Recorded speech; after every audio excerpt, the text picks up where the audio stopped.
Welcome back to Love, Money, Rock and Roll. We left off after entering Kobayashi Jun's office. Nikolai. His mood immediately soured. What are you doing here? We need to talk. I managed to force out. Mikhail turned around and looked at me with surprise. Don't you see this isn't the best moment? I have a meeting. There won't be another time. I blurted out and grit my teeth. I don't want to interfere. I have plenty of time, and if this is something urgent... Yes, sorry. It really is urgent. I finally pulled myself together. Nikolai. The old man raised his voice, but his Japanese manners wouldn't let him start an argument in front of his guest. He was clearly troubled and didn't know what to do. Calling security and kicking me out would have been appropriate if I showed up in his office alone. But reputation is everything for the Japanese, so he couldn't do so in front of Michael. Or Mikhail. That was obvious. Had I finally come into some luck? Although, I also could start talking about Kagome while Mikhail was here. Even if I put aside my manners, Kobayashi Jun would react even worse than if we were alone. Mikhail, I'm sorry, but I really need to talk to Kobayashi-sama. I said in Russian. I understand. He replied briefly with an accent, and in itself didn't prove anything. The next second, he bowed to Kobayashi Jun and headed for the elevator. Wait. The CEO tried to stop him. It was nice to see this old man could find himself in a situation in which he was so powerless. Happy now, Nikolai? Once the door of the elevator closed, he nodded at the chair in front of the desk. I walked over and sat down, feeling something akin to triumph. I want to ask you, Kagome, are you forcing her to stay here? Nikolai, there are still some aspects of our culture you fundamentally misunderstood. She's still part of the family. I can't just force her to be here. He frowned, locked his fingers together, and leaned forward. It doesn't matter how you phrase it. The point still remains the same. I know she decided to turn to you because we had no other choice. If she wanted to, she would have brought you along. She couldn't. I raised my voice, but immediately caught myself and shrunk back. Well, why is that? Well, because... in reality, I didn't know the answer to that question. Yes, Kagome could have at least discussed her decision with me. Because she's your family, like I said. And who am I? Especially after Ellie's kidnapping. At best, I'm just an annoying pest at worst. I'm glad you can so soberly judge your own capabilities. He suddenly smiled. I just don't understand one thing earlier. Why couldn't you? I hesitated for a moment, picking the right words. Her mother, then her father. Kagome told me everything. Is that really how a family acts? I wasn't in any position to criticize him. But it stubbornly seemed to me that Kobayashi Jun paid more attention to how a person spoke rather than the actual meaning of their words. As soon as he was bored of our conversation, I'd be kicked out of here forever. I might never see Kagome again. And you, on the contrary, know all about the perfect family. He suddenly changed the topic. What do I have to do with this? Your parents worked for Soviet intelligence. From the very beginning, the whole time they'd spent in Japan. That's not true. I forced myself to object. Although deep inside, an understanding was growing that this person wouldn't throw around baseless accusations. Did I really know my parents that little? In any case, what does that have to do with her? You think I'd allow my granddaughter to be with a Soviet spy? A Soviet spy? I smirked powerlessly and flung my arms up in the air. Kobayashi-sama, what are you talking about? I'm just a high schooler and not even among the best. Sins of the father, he said admonishingly. Would you want your grandchildren to answer for your sins? Apparently it hit the target. For a second, a hidden annoyance flickered across his face. You haven't always been honest either. Even with yourself. Circumstances forced you to pretend you didn't have a daughter, then a granddaughter. That being your profitable marriage. How do you know that? His cheekbones bulged on his face.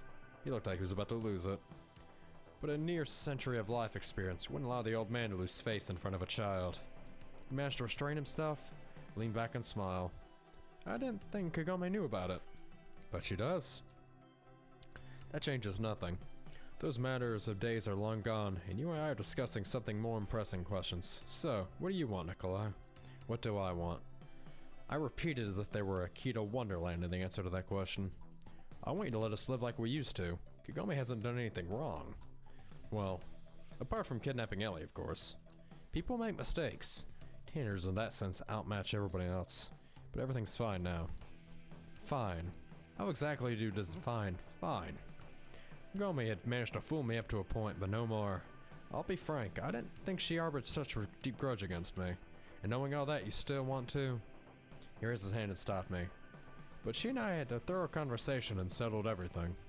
Oh, so that's what you call it now. The old man must have had a different view on the situation. Remember your place, Nikolai. I was in fact crossing the line. He had decided to talk to me as if I was equal for a moment, and I'd begun to believe that there was a chance. But it's just a game of cat and mouse. The cat releases the mouse, lets it run away a little, only to catch it again between its claws. There's nothing I can do to change your decision. I'm surprised I'm even sitting here talking with you in the first place. If you decided to hear me out... Did I really think this cruel old man's heart would suddenly soften, touched by my fiery speech and give his blessing to me and Kagome? That thing always happened in Kyosuke's manga. Don't be mistaken, Nikolai. Your parents are spies, and I'm simply interested in the limits of the audacity the KGB is prepared to go to. Do you really think I came here as a Soviet spy, or a Soviet citizen? Unable to hold back anymore, I shouted and jumped off the chair. I've come here for the girl I love, but because I believe we can still be together. And after everything that's happened, well, it happened because it did. But it's not the end, and I know she loves me too. The fact that you happen to be her grandfather is no less of an accident than we ended up in the same class. You've never been involved in her life. If her mother hadn't told her about you, that's how it would have stayed. Why do you need her? I understand that we kidnapped Ellie, but that's in the past, and Ellie herself has forgiven us, I'm sure of it. Why can't you just let us live a peaceful life? Kibishi-jun listened to my hysterical outbursts quietly, and when I was done, utterly coldly. Have you asked her what she wants? I didn't know what to say. Deep inside, there was a hope that my feelings were mutual, but I couldn't be absolutely sure. You're right. I don't need to listen to all this, and I should have called security long ago. But somehow, I like you. I'm ready to turn a blind to that little incident with Elizabeth if you leave the country immediately. Don't you understand yet that I won't go anywhere without her? I whispered in desperation, but the old man managed to hear me. Fine, let's ask her myself then. He grabbed one of the receivers end of the phone sitting on the table and said briefly, Bring Kagome Iwamura-san in. I knew that he was playing in the open. I was fully confident in his cards. I also knew what she was going to say. And yet morally, I wasn't at all prepared. Long minutes passed by in silence. Kobayashi-jun was studying some documents while I sat in the chair, looking outside the window at Tokyo spread out at the foot of the corporation building, like Gorgoroth at the foot of Mount Doom. Finally, Kagome seemed to appear out of nowhere in the office. I didn't hear her footsteps, nor a knock at the door, nor even the sound of an elevator going up. Did you call for me? I turned around and looked at Kagome as she was giving a respectful bow. Nikolai? For a moment, I could see astonishment in her face, but she immediately regained control of herself. Come closer. The old man drew himself from away from the papers and made an inviting gesture, indicating that Kagome should come next to him. She passed by me and I felt she was shaking. Maybe not physically, but I could sense it mentally.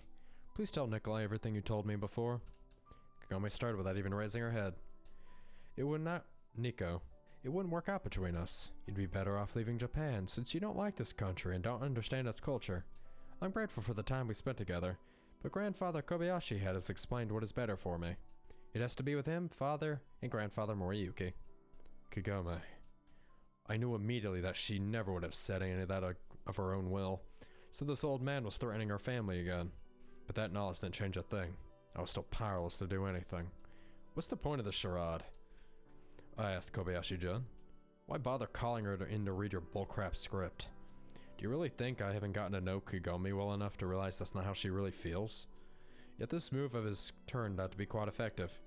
Even if it didn't come from her heart, hearing something like that from the person you love still hurts. Hiko-san.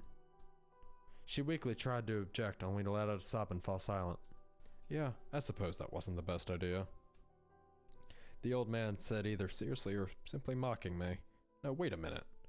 If I was put before the fact anyway, it would have been stupid not to make use of the situation. What are you planning to do then? Do you want her to renounce her family, her father, the memory of her mother who you abandoned?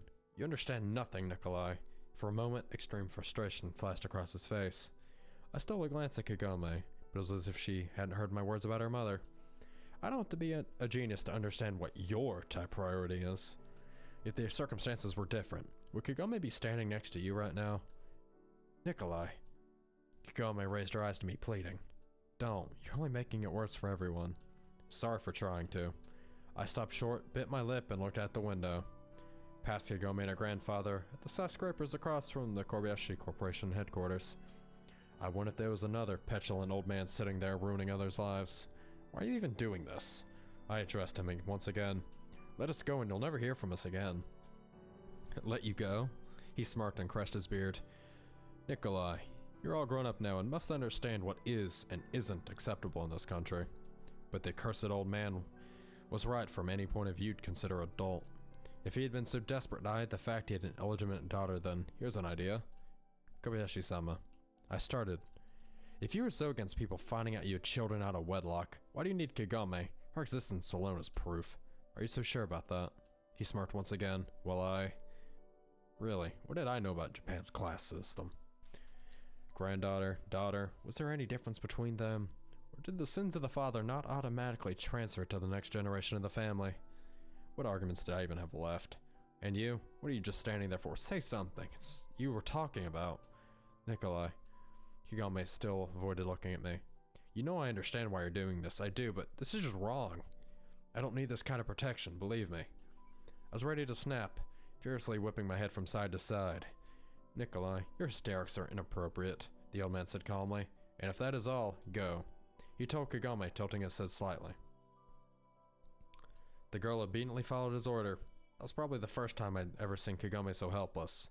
Even after her father had been kidnapped and the restaurant burned down, even when we had to escape Tokyo, she'd always kept fighting. But now she looked like a sailor facing a 30-meter tall wave bearing down on his schooner. Defeat, desperation, fatalism. Could this be the fate she's been talking about? Kagome had decided to sacrifice herself for the sake of her grandfather, father, and... I could keep arguing with him. Could even probably jump over the desk and try to strangle him, but it would all end the same way, with my defeat. And most importantly, wouldn't it make her sacrifice obsolete? Kagome would remain in his hands if I kept resisting. She'd know that part of a plan was for nothing. Fine, I understand. I stood up without looking at Kobayashi-jun and dragged myself to the elevator. I'm delighted we managed to find a solution that satisfies everyone, Nikolai. Heard his mocking voice said behind my back. Before I had time to press the button, the doors opened themselves, and Mikhail walked out of the cabin, accompanied by a few serious-looking men of European appearance, clad in suits, and a couple Japanese, clearly not corporation employees. Are you done already? Yes. Good. Then it's our turn. I suddenly felt in my guts that this wasn't just a business meeting. This grim-looking group needed something from the old man, while he'd prefer not to meet them. So instead of obediently walking into the elevator and going down the hall, I walked out of the office on tiptoes, held my door with my hand, and started to listen. Mr. Kobayashi, you know who we are. We're gonna have a difficult conversation. What are you doing here? Somebody put his huge hand on my shoulder and roughly pulled me away from the door. Kageyamaru stood before me. Nothing. I'm actually just leaving. He relaxed, but still relaxed his hand and let me go. Go then. So Kobayashi-jun had enough problems of his own. I went down to the first floor, walked out of the elevator and sat on the sofa opposite of the reception desk. And yet, those guys looked dangerous. What could Kobayashi Corporation have done? In any case, the old man had more important matters to deal with than his newfound granddaughter. But first, I needed to speak with Kagome. Somehow, it seemed to me that after the show organized by the old man in his office, she wouldn't be so guarded so heavily. I walked to the reception desk and asked them whether they saw a girl, describing Kagome to the best of my ability. Luckily, they told me a girl just like that had walked out of the building. I ran to the exit, crossed the road, and saw Kagome sitting on a bench in the square. I finally caught up with you. I came closer and stood next to her. Nikolai. For a moment, she looked at me with eyes full of sadness. I guess we have nothing to talk about anymore. That's not true. I know why and for who you're doing all this, but you don't have to sacrifice yourself and our love. I just saw a few serious-looking guys entering old man Kobayashi's office, and it didn't look like he was particularly happy to see them. Does that tell you anything? Should it? She responded weakly. Well, of course. I don't really understand what's going on, but something is definitely going on. Think for yourself. Your father's work, the project, documents we saw, my parents. Kobayashi-jun claimed there were Soviet spies and he clearly believed what he said. To be honest, I'm not ready to claim the opposite right now, no matter how much I'd like to. Slow but steadily, Pieces of a large puzzle had started to come together in my head, on a subconscious level for now. I could feel the big picture, the texture of the canvas, the roughness of its wooden frame, the unevenness of the oily paint, but I couldn't yet see what was on it. Kagome, I need to meet your father. They must be releasing him by now. Why? She asked me in a lifeless voice. It doesn't matter, I just need to. Trust me. If I'm wrong, if nothing works, I'll leave Japan without any objections, just like your new grandfather wants. I don't know. She looked even more helpless than in Kobayashi-jun's office. So, has he been released? Yes. Can you call him? It seemed like she was giving me and our love one last chance. Then do it. I said goodbye to Kagome and told her I'd definitely find her when everything was over. Akira Shinji was waiting for me in the park, in the quiet place where Catherine and I used to spend time together. I noticed an older man sitting on a bench, came closer and greeted him. Akira-san? Nikolai. He stood up, gave me an appraising glance, but didn't reach out to shake my hand. Of course, that would have been normal if I'd been Japanese, but I wasn't. And Shinji must have known my father. We finally meet. I've heard about you from my daughter, but everything you two have been through for me. And I'm grateful. Much to my surprise, he bowed briefly and frowned again. However, I don't understand. What do you want to see me for? You're right. Kagome's gone through a lot for you, and she's in a difficult situation now. I gather you understand? Kobayashi-jun? Mostly about him. I don't know whether it's about his newly found grandfatherly feelings or something else, but Kagome has become just another employee in his corporation at best. And at worst. I sighed and shifted my gaze to the pond that now looked cold and lifeless. I understand. Akira-san lowered his head and avoided looking at me. I told her before, but what is there to do now? I have a solution. What kind? He looked at me confused. You were pretty high up on the project, right? Kagome's father responded with some effort. Like a person who'd been keeping a secret for many years, but was finally forced to share with someone else. I was in his office earlier and he got a visit from some serious looking people, Europeans. What? Akira-san straightened up, which made him just look even younger. The thing is, my father was an engineer who escaped from the USSR. He also used to work in the project too. I knew him.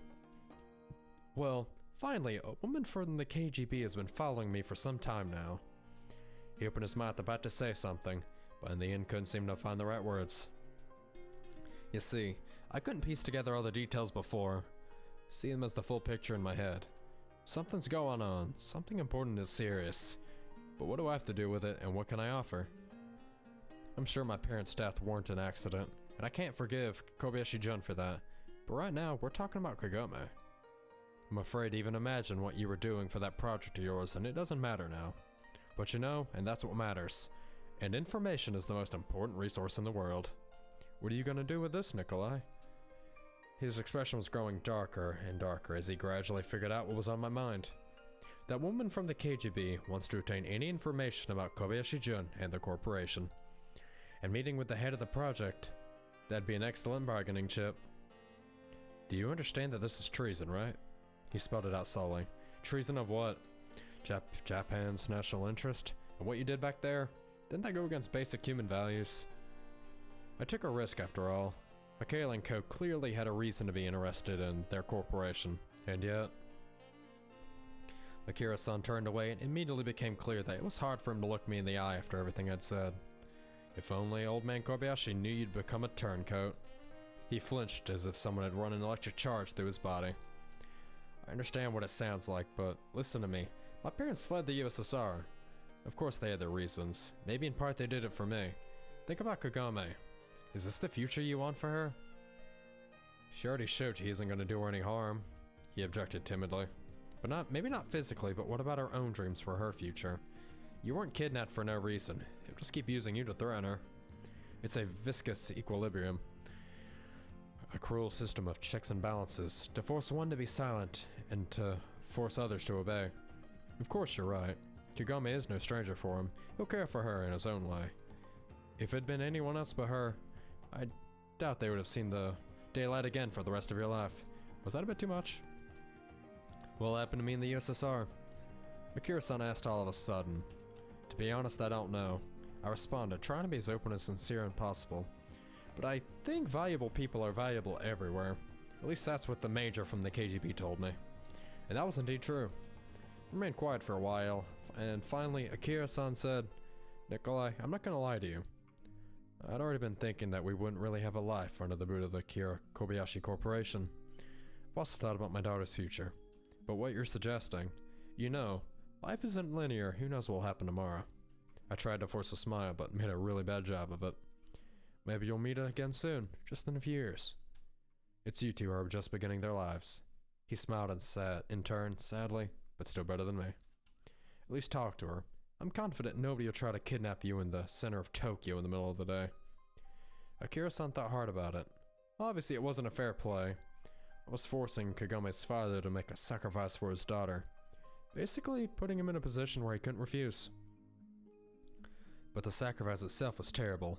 I didn't know what the motherland and patriotism meant to Akira Shinji, but clearly that was more important to him than to me.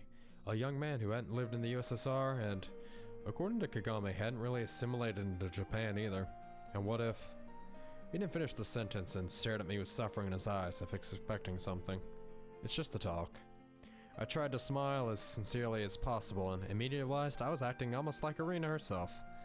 At this point I had no choice. Fine. He finally agreed. "Wait here, I'll be just a moment." I ran to the nearest telephone box, found the number from the Soviet embassy from an information center, called them, and asked them to tell Irina Mostoyeva that I'll be waiting for her in the park. Of course they told me there wasn't, and had never been anyone with the name at the embassy, but I was sure the KGB took messages of this sort seriously.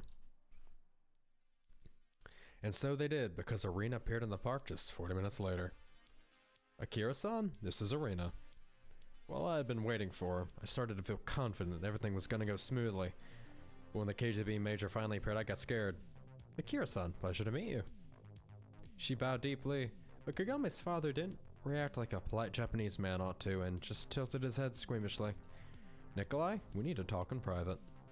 But I realized it was quickly too foolish to argue with her. For something like that, I couldn't even pretend to be a middleman. I was at best a delivery guy who gave a generous tip to a client, although that wasn't a custom in Japan. They talked for a while and kept their voices down. I tried to listen, but I couldn't hear a word. Irina recrossed her legs a couple of times, but remained still. Akira-san, on the other hand, somehow bent over unnaturally and mostly studied the park's flora. Finally, Irina cast a glance in my direction, smiled and called me over with a gesture. I walked her and stood next to them. "Thank you, Nikolai, for organizing this meeting." Her smile had become even cuter, but I already knew there was nothing pleasant behind that. "I don't know what you've agreed upon, and I guess I'm better off that way, but there's also something I want out of this." I tried to speak confidently, but my voice kept breaking, like I was a vassal begging to his sovereign. "Yes, of course," she responded absent-mindedly. "Akira-san will take care of everything, right, Akira-san?" Gome's father nodded quickly without looking me in the eyes. "Take care of what, I may ask?" "Kobayashi and Junin handle what we've talked about." "Hi. Knew you'd make the right decision. I'm so grateful to you. I'm indebted to you for life. But nothing I could say would sweeten the pill I'd practically shoved down his throat. Maybe I'd done the right thing when I had to.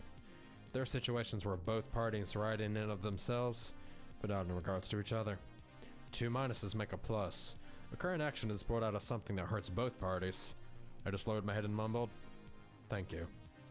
I turned around and walked away to the edge of the park. "Take care of my daughter. Take care of Kagome," Akira says. I heard him call after me. I stopped for a moment, but immediately continued my mournful walk, saying goodbye to that brave man forever.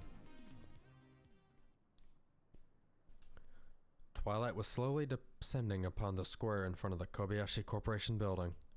I was sitting on a bench for no real reason, waiting for God knows what. It was all over. The KGB knew what they were doing, and Akira-san would keep his word. So there was nowhere to hurry anymore. Kagome was safe. How was I going to explain to her what had happened? What could I explain that she'd never see her dad again?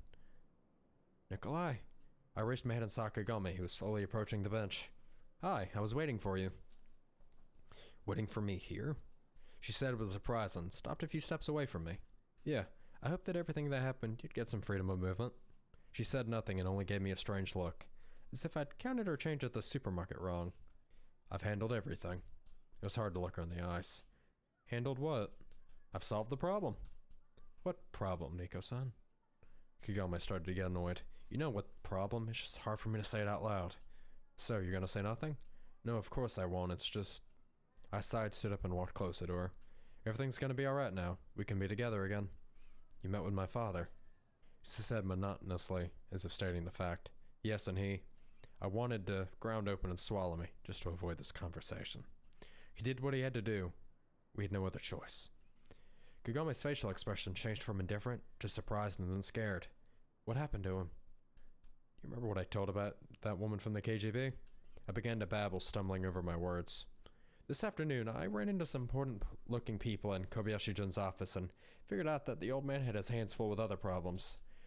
The project your father used to work on, and the mine too. This wasn't a coincidence. Where's Dad? She asked me sternly. I don't know right now, but I think he'll be in the USSR soon. What? Nikolai. I was prepared for her to try and hit me, but Kagome started crying and threw herself into my arms. How could you do this, Nikolai? She wept. It was his decision. We simply had no other choice. As long as he stayed in Japan, your father would have remained hostage to the corporation, and you too. But the KGB, do you think Kobayashi Corporation is any better? After all, they were the ones who killed my parents. Although we weren't talking about me. Sorry, I don't know what else to say. It seemed on some subconscious level, Kagome had prepared for this. Of course, she couldn't have guessed that I'd send her father to meet Arena. But when I told her I wanted to meet him, it wasn't difficult to figure out that the outcome would be bad for all of us. Bad but necessary. Kagome was quietly crying into my chest. I thought you'd just ask him for some documents. In a situation like this, the best document there can be is a living person. What'll happen to there? Arena told me many times that people like him are enormous value to them. After all, when we first arrived in Japan, we were met appropriately. But it's... I knew she was referring to the words about the evil empire spoken by a mediocre actor who achieved more success in politics than on screen. And though I had recently been pondering the concept of patriotism in mind, it still rubbed me the wrong way. If you think we have bears walking the streets with machine guns in their paws, that's not what I meant. She interrupted me with a sniffle. It's just your country is so far away, it's cold there, and will we ever see each other again? You will, I'm sure of it. And what will happen to us? I couldn't believe Kagome wasn't angry with me, or at least she wasn't showing it. Perhaps she had just had to deal with so much lately that the poor girl was burnt out and just threw herself at the mercy of the closest person left in her life. Except for Moriyuki-san, but the old man would barely be able to help.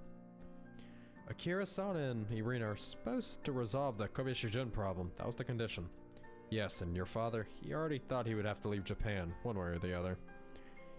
Nikolai, you shouldn't justify your actions. Am I justifying anything?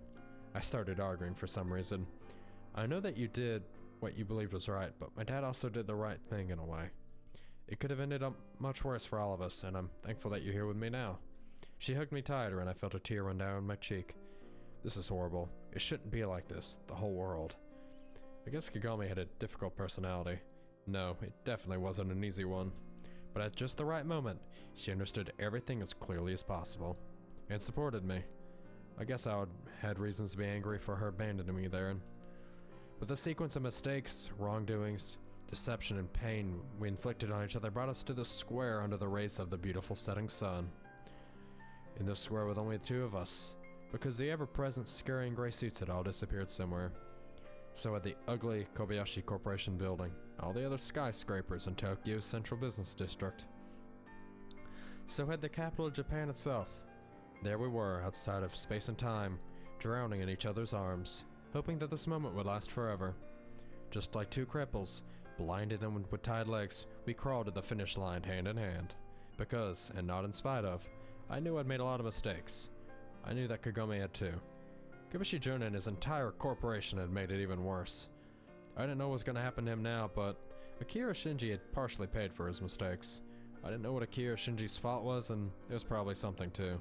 But I knew one thing. Kagome and I had suffered a lot to have this moment. We deserved to be here and now, to be together. The sun had almost disappeared behind one of our office buildings, marking the end of the day. Nikolai? What? Shall we go home? Yes.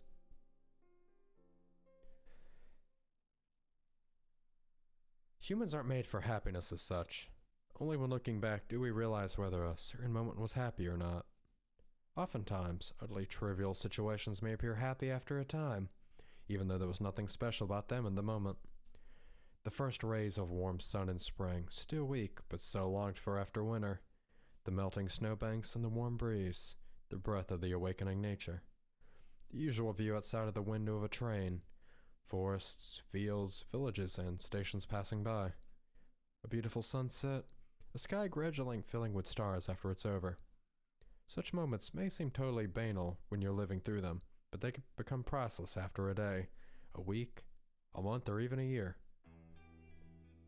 I would have never thought that I'd recall the time when Kagome and I had been living together in that mining village with such nostalgia, but so it turned out to be. Kobayashi-jun had to comply with our demands and free Kagome. I didn't know how the situation with Mikhail ended, but the old man disappeared from the front pages of newspapers and seemed to have stepped back from actively leading the corporation. Moriyuki suddenly received a substantial insurance compensation for his restaurant. It was enough to buy a small house in the same district on the waterfront. Of course, after that, Kagome couldn't go back to school, so he had to transfer. I barely managed to pass the graduation exams and complete the school year. Catherine returned to the US. Mitsu and I didn't see each other often, only talking about boring stuff everyday stuff when we did. She seemed to come to terms with the fact I was with Kagome, but still indicated that she was doing me a huge favor by keeping in touch whenever she could. Well, I let it be. A bad peace is better than a good war. At school, people looked at me like I was a terrorist. Not many of them had talked to me before, but now they've gone out of their way to avoid me, giving me a wide berth and only talking to me if absolutely necessary, including Michael. Only for Kyosuke, nothing seemed to have changed, which was strange given his indirect involvement in the whole incident. Waiting in the car at the mailbox, visiting Moriyuki-san, the threats from the corporation. Maybe my chubby friend had more nerve than I thought. Or maybe he enjoyed our friendship that much more. The KGB disappeared from my life as suddenly as they'd entered it. That was understandable. Irina had got what she wanted and no longer had any need for me. I was happy about that. Naturally, we weren't getting news from Kagome's father. Kagome herself had become very depressed at first, but calmed down after she graduated from school. There was no reason to assume that he was being treated badly in the USSR. There was no reason to believe the opposite either. Kobayashi-jun seemed to have left us alone forever, but sometimes his unseen presence could still be guessed at. Kagome did get into Todai, which was much more difficult after she left our prestigious school. I, on the other hand, didn't have such an opportunity. Even if I wanted to continue studying, we had to live somehow, since the money had gone from my parents run out. My experience wasn't particularly useful in a city, so I was constantly rotating jobs. A shop assistant, a cleaner, a courier, and so on. I guess on a conscious level I was prepared for it to be that way. Someone with no education, knowledge, or skills isn't of much use to anyone. But psychologically it turned out to be much more difficult. Of course, Kagome supported me, but I had to watch her strive for something and pursue clear goals, while I would just get up to go to a job I hated every morning to earn money we needed to buy the cheapest groceries and pay the bills. 100 years ago, the vast majority of people lived like that, but that wasn't a particularly comforting thought. Being in the shoes of an ancient Japanese peasant at the end of the 20th century in Tokyo wasn't at all satisfying. When there are only poor people around you, being poor yourself is natural and acceptable. When skyscrapers grow around you like mushrooms after rain, and the restaurant bill at the restaurant easily exceeded your monthly salary, you feel crippled and flawed. And most terrifiably, you don't understand what you're lacking. Whether you just lost the genetic lottery, or luck isn't on your side, or if you're to blame for it all, or maybe all at once. I'd finally found love, but not self-realization or actual self-actualization. Even if someone gave me a well-paying job, there's no happy to be happy per se. I just have to run as quick as I could say where I was, which made it hard to think about or plan for the future. Although before that, back at school, I'd wasted more time by wasting it just the same. Horsing around for years, knowing I'd have to pay the price sooner or later. And then finally found myself facing the need to pay it. Flailing around in a puddle face down, all just not to drown. But as time passed, Kagome finished one course after another, and our grandfather decided he was too old for life in the capital, sold the house, and went to live with his sister in Hokkaido. Kagome received some of the money from the sale, and I, for my part, kindly offered to let her move in with me. You could say we became a family, but in reality not much changed, except maybe the household matters were easier to handle together rather than alone. However, the longer we lived together, the more I realized something had to change. Our relationship, tempered by many challenges, wouldn't last for a long while, but I couldn't rely on that alone. One day, Kyosuke and I went to a manga exhibition, and then to a bar with a couple artists he knew. I really liked the art one of them drew, but the plot to his manga was terrible, and yet after another mug of beer, we made a bet that I'd do a better job, and that if he liked my work, he'd draw illustrations for it. Of course, at first it was a joke, an entertaining experience, an opportunity to distract myself from the routine that was slowly killing me, but it turned out surprisingly decent. Our work was first appreciated by fans, friends and acquaintances, then at the manga club at Kyosuke's university, and finally at some local gatherings of anime fans. I'd never been inspired by the stories of superheroes or allies of justice that were popular in Japan. My long-standing love for Ryosuke influenced my perception of literature and writing. Protagonists were never black and white to me. It was much more interesting to work in a gray area, elegantly balancing between absolutes, revealing character personalities from all perspectives, not that it's necessary to achieve the intended ending of the story. If I had been such a one-sided protagonist, there's no way I would have won Kagome's heart. Maybe I would have ended up way worse than Rakolniv from Crime and Punishment, or maybe I'd have accepted my status as just a normal person and preferred death of the soul to the death of the body. I guess the additional factor that played a role in our success was our manga was quite unusual for the time. Instead of witches and giant battle robots, I came up with the story about a pioneer camp and a guy from the future who ends up in it. A bit of mysticism, a bit of Soviet atmosphere, some memories I'd left from my childhood. In short, our manga was popular, even though we were printing it ourselves in small editions. I'm pretty sure that's Everlasting Summer. My brother played it, so he told me a little bit about the plot, but yep, it's a Soviet summer camp, and that pretty much describes it. Neat. Soon enough, a not particularly popular magazine offered to publish a one-shot from us with the possibility of further serialization. Of course I was beyond excited. I don't think Kagome ever loved manga, but she still fully supported me, financially as well. Publishing manga required significant investment, and my salary was only enough to buy food. Kagome, on the other hand, had money from her grandfather, and she also took a part-time job at a renowned loan firm. At that time, I already knew my personality wouldn't allow me to live off my girlfriend's money for long, especially if she were one day to become my wife. The money didn't flood in at once. At first, rather resembled not particularly generous tips, but I didn't think of it like the steady salary of a handyman. Somehow, my income from the manga felt well earned instead of just being a handout.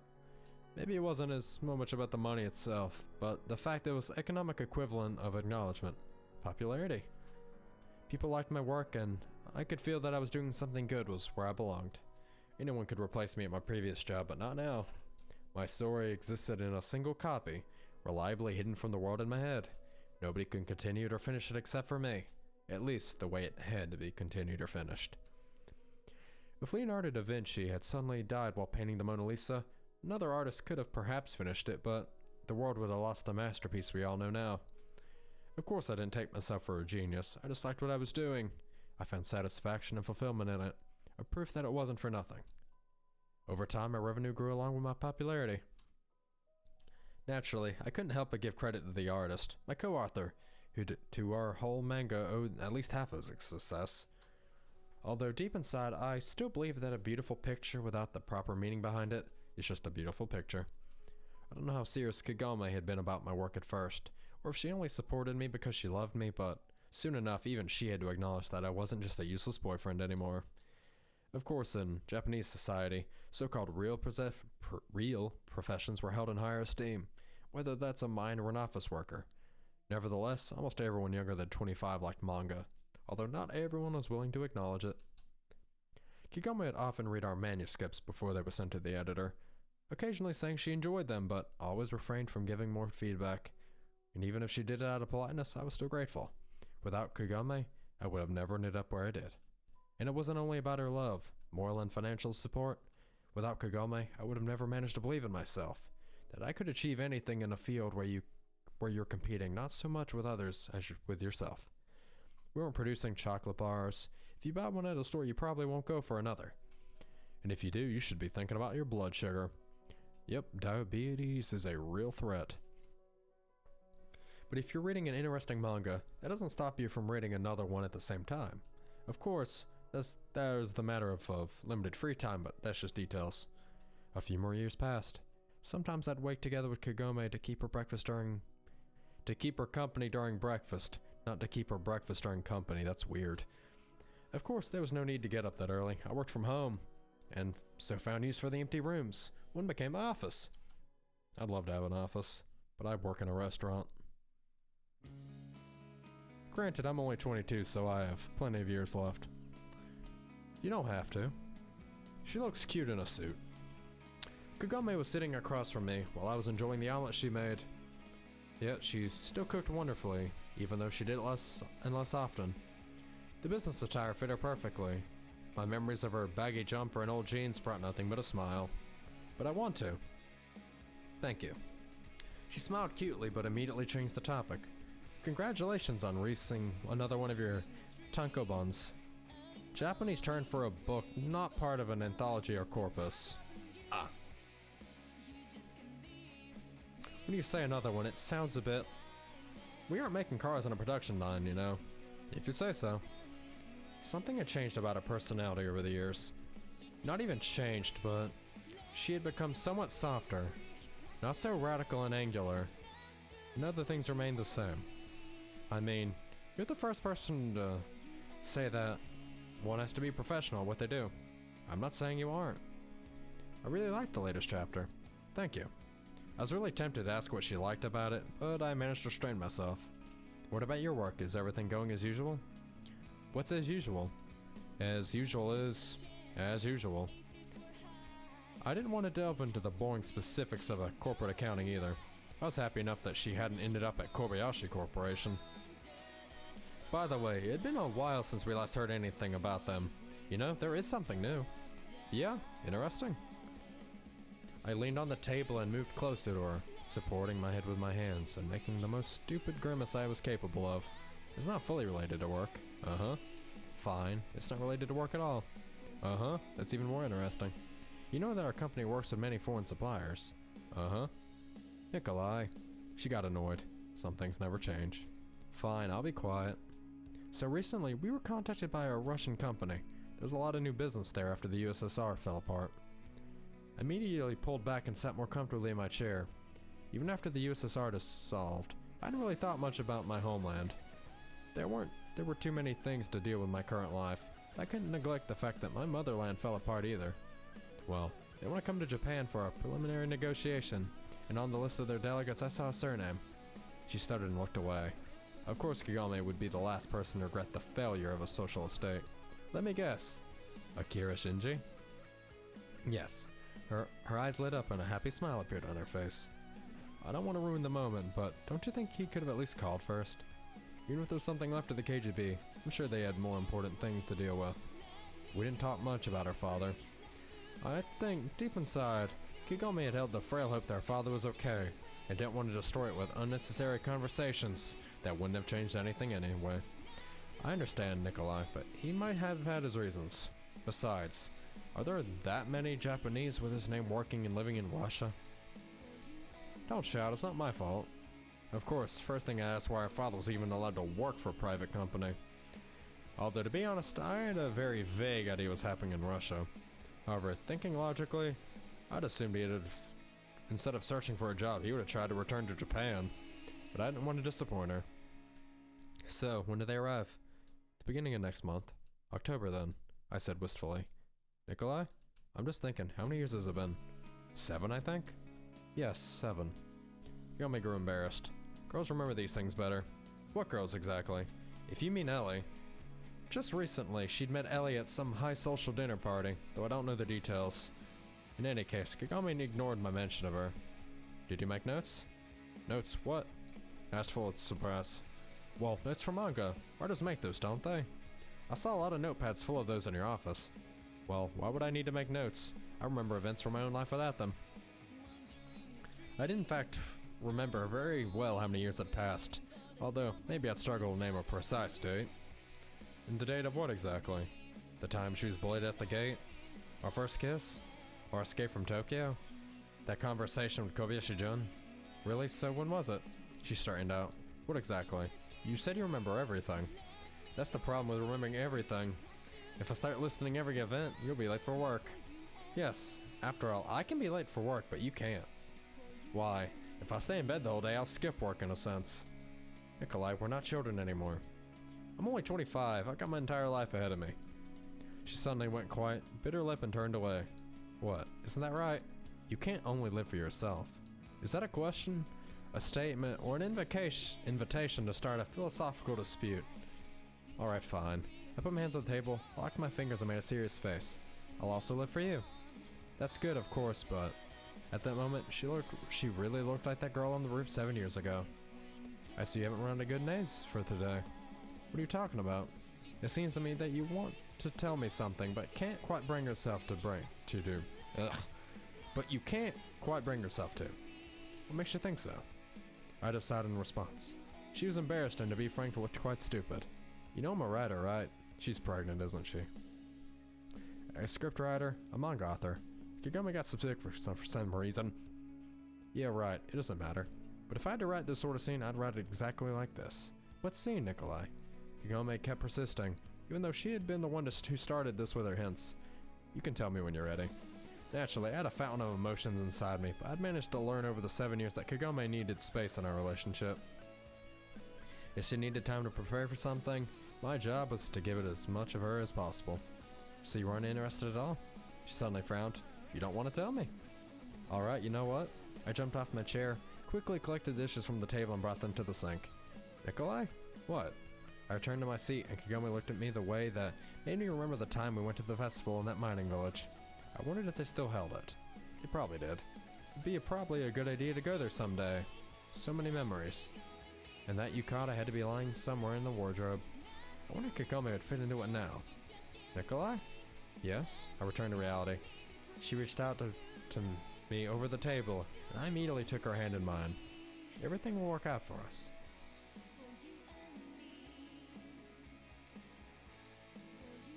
During meetings with my readers, I'm often asked who my favorite female heroine is in manga. I always respond that all of them are my favorite. I guess that is actually true. Would you believe me if I said I honestly don't know? Each have their own charm and magnetism, and it's extremely difficult to pick one. Maybe if Kagome were in my manga, she wouldn't even be the main heroine. Maybe a pioneer leader or a librarian. Perhaps the main character would pay no attention to that quiet girl. But luckily, we weren't in manga, and unlike manga, my world wasn't black and white. Although perhaps it had been before I met Kagome. She painted with all the colors of the rainbow and brought me a happiness that I once thought I could only be found in books and in manga.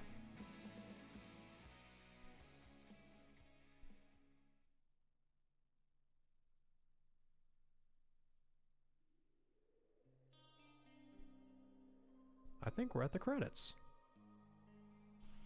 I've really enjoyed this story so far.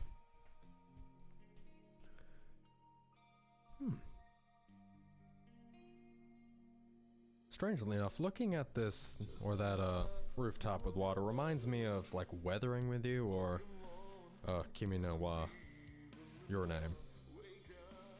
I don't normally watch movies. I normally hate them, but I like those couple. The next game, besides, what's it called? Nightmare of the Snow I'll be playing involves a mirror, again. I think I have something that's messed up in my head that makes me just want to play horror games and with mirrors in them. They're all RPGs. After all, if I continued to play games like this, I'm not sure my brain could handle it.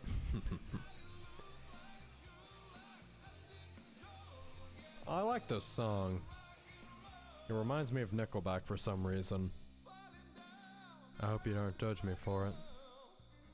That being said, I'm gonna let the credits roll. And I will see you all in the next video. This has been fun. As always. Goodbye.